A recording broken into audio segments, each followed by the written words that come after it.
じ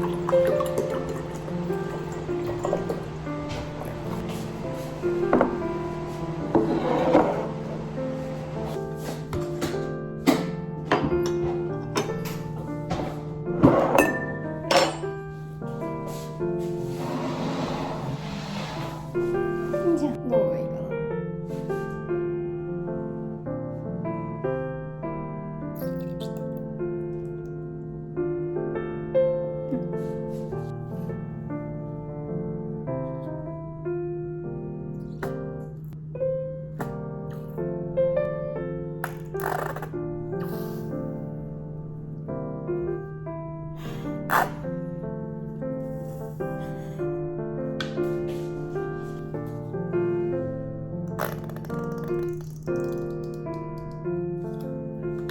いただきます。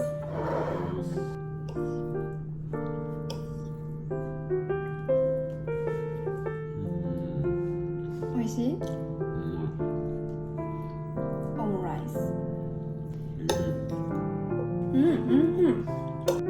オムライスってどこの国の食べ物なんだろうね。そうだよね。海外のイメージないよね。オムレツはほら、ヨーロッパだろうけど、オムライスはオムレツはモン・サン・ミッシェルとかにすごい有名なお店いっぱいあった。おいしいね。久しぶりに食べた。モン・サン・ミシェル行ってんだっけ？行ってないよ。行ってないんだよね。疲れてやめた。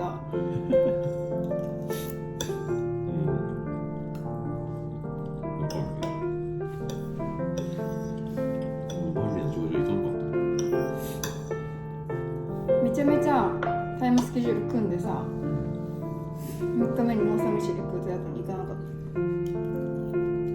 今いる場所からしたら俺はそのしないからモン・サン・ミシェルなんか目と鼻の先やろって思ってまうけど、疲れてんじゃない？ベッドが気持ちいいみたいな。いや、地味に遠かったんだよ、モン・サン・ミシェル。もうなんか疲れたねってなって、どうする明日みたいな。結構分かれるよな、そこは。